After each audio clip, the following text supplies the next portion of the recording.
नमस्कार, मी धनाजी पुदाले, झुंजा टाइम्सचा मुख्य संपादक।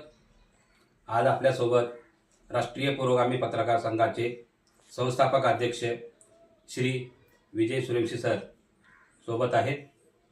आपली 2025ची राष्ट्रीय पुरोगामी पत्रकार संघाची कार्यकारिणी बरखास्त करण्यात आलेली आहे। नवीन कार्यकारिणीची निवड येत्या 18 तारखेला होणार आहे। त्या अनुषंगाने आम्ही सरांना 2 शब्द विचारणार आहोत। सर, आता आपली 2025ची कार्यकारिणी बरखास्त झालेली आहे, तर 2026च्या कार्यकारिणीकडून तुम्हाला काय अपेक्षा आहे?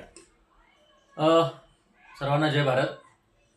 आपल्या चॅनलच्या माध्यमातून मी आपल्या सर्व पदाधिकारी आणि महाराष्ट्रातील सर्व पुरोगामी पत्रकार संघामध्ये येऊ इच्छिणाऱ्या सर्व पदाधिकाऱ्यांना कळवतो की 31 डिसेंबर 2025ला आपली कार्यकारिणी बरखास्त झाली आणि सालाबादप्रमाणे प्रत्येक वर्ष जशी आपली संघटना स्थापना झाली त्या संघटनेच्या स्थापनेपासून आपला हा प्रत्येक 31 डिसेंबरला कार्यकारिणी बरखास्त होऊन पुन्हा नव्याने सुरुवात करतो। नव्या ऊर्जा, नवीन उमेद घेऊन आपण ह्या संघाची किंवा नवीन वर्षात ह्या संघाची पुनर्रचना करतो।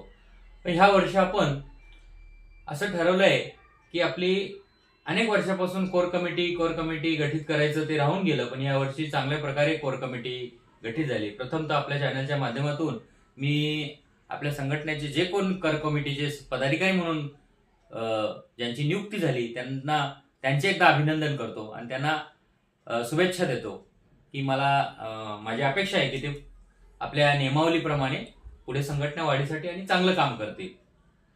आणि त्याचबरोबर हे करत असताना कोर कमिटीला अधिकार दिलेत की तुम्ही ज्या जिल्ह्यातील कोर कमिटीतील पदाधिकारी आहेत त्या जिल्ह्यामध्ये जाऊन तिथे जिल्हाध्यक्ष नियुक्त करणं किंवा त्या जिथे पुरोगामी नाही तिथे पोहोचणं आणि तिथे पुरोगामीतील पदाधिकाऱ्यांना नियुक्त करणं। मग त्याच्यामध्ये पत्रकार संघाचे असो ना अनेक समितीचे असो, अशा नियुक्त्यांना आपण सगळीकडे प्रोत्साहन दिलेलं आहे। त्याचमध्ये आत्ताच आपल्याला अकोल्याची कार्यकारिणी झाली, मला वाटतं जालना आणि हिंगोलीचे काही पदाधिकारी डिक्लेअर झाले आहेत।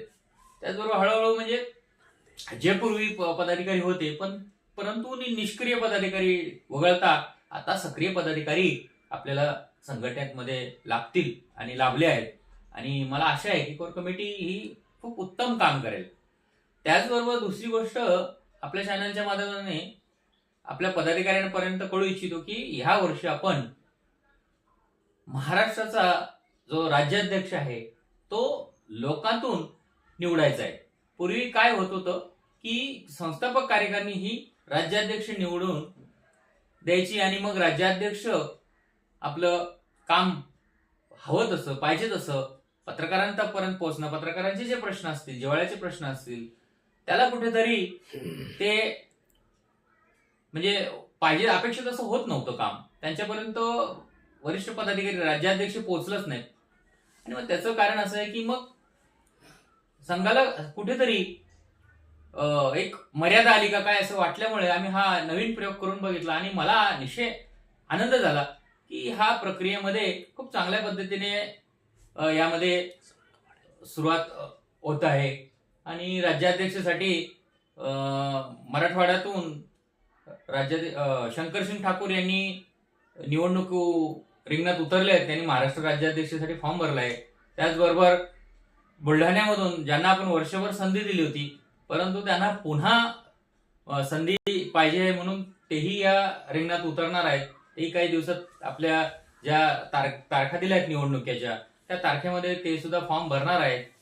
आणि अजून कोण उत्सुक आहे की असेल तर त्यांना आम्ही आमचे राष्ट्रीय कार्याध्यक्ष बाळासाहेब अडागळे यांनी व्हॉट्सअपवर आवाहन केलं की अजून कोणी इच्छुक असेल महाराष्ट्र राज्याध्यक्षासाठी तर त्यांनी तो फॉर्म भरावा आणि निवडणुकीमध्ये।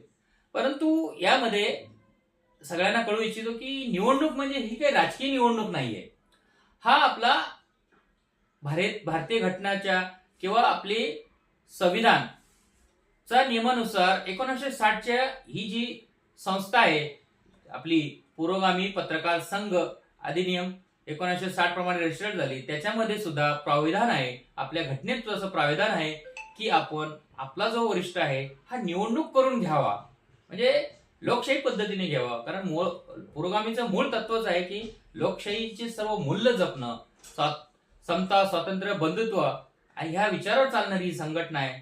आणि छत्रपती शिवाजी महाराज, डॉक्टर बाबासाहेब आंबेडकर, क्रांतीसूर्य महात्मा ज्योतिबा फुले, छत्रपती शाहू महाराज आणि आपले वीर छत्रपती संभाजी महाराज, ह्या महापुरुषांच्या विचारावर चालणारी संघटना आहे.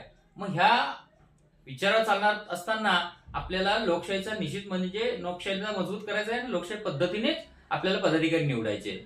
तर त्याचा इफेक्ट असा होईल की तो पदाधिकारी तळागाळातील पदाधिकाऱ्यांना विचारेल, त्याच्यापर्यंत पोहोचेल आणि संघटना अधिक बळकट होईल. तर पुढे आपण निवडणुकीच्या ज्या तारखा आहेत त्यामध्ये 30 जानेवारी लास्ट फॉर्म मागे घेण्याच्या वगैरे, आणि येत्या 22 फेब्रुवारीला मालेगाव येथे आपला एक राज्यस्तरीय भव्य मेळावा होणार आहे. आणि तिथे मग राज्याध्यक्ष, जिल्हाध्यक्ष, ज्या काही कमिटी असतील त्यांना आपण तिथे घोषित करून त्या कार्यक्रमामध्ये आपण सामायिक शपथ घेणार आहोत. जिथे आता आम्ही कोर कमिटीच्या प्रत्येक पदाधिकाऱ्यांना आज रविवारपर्यंत सांगितलं होतं की आपण आपल्या जसं ज्याप्रमाणे संविधानाचे शपथ घेऊन लोकप्रतिनिधी शपथ घेतात आणि ते पुढे राज्यकारभार चालवतात, त्याच पद्धतीने आपण पण लोकशाहीचे मूल्य जपत पुरोगामी पत्रकार संघातील पदाधिकाऱ्यांनी सुद्धा शपथ घेतली पाहिजे. आणि मला विशेष आनंद झालाय की ह्या रायगडमध्ये जिल्ह्यामध्ये मुहूर्तमेढ झालेल्या या संघटनेत आमचे रायगड जिल्ह्याचे जिल्हाध्यक्ष, भूतपूर्व जिल्हाध्यक्ष धनाजी माणिकराव पुदाले यांनी प्रथम शपथ त्या व्हॉट्सअप ग्रुपवर टाकली, त्याचा मला विशेष आनंद झाला. आणि त्याचबरोबर आता सुद्धा आमचे रायगड जिल्ह्याचे सचिव असतील, राजपाल शेकोकर असतील, त्यांचीही शपथ आता ग्रुपवर मला वाटतं पडलीच आहे. तर अशा पद्धतीने म्हणजे मला या गोष्टीचा विशेष आनंद आहे की मी ज्या जिल्ह्यात काम करतो, माझे मला जे बळ देणारे आहेत रायगड जिल्ह्यातूनच मला बळ मिळतं. आणि मग रायगड जिल्हा, कारण उगम स्थान हा रायगड जिल्हा आहे, संघटनेची स्थापना सुरुवात तिथे झाली आहे आणि तेथील पदाधिकारी आता सक्रिय काम करतील. त्या 18 तारखेला बैठक ठेवली आहे रायगड जिल्ह्याची, त्यावेळी रायगड जिल्हा कार्यकारिणी सुद्धा घोषित केली जाईल. त्यामध्ये ज्यांनी सक्रियता काम केलं त्यांना आपण संधी देऊन पुढे आपण काम करणार आहोत. धन्यवाद सर, खूपच छान माहिती दिलीत. पण एक प्रश्न असा आहे की गेली 8 वर्षे आपण राज्याध्यक्ष म्हणून पारंपरिक पद्धतीने विचार विनिमय करून सर्व राष्ट्रीय कमिटी करून घेत आहे.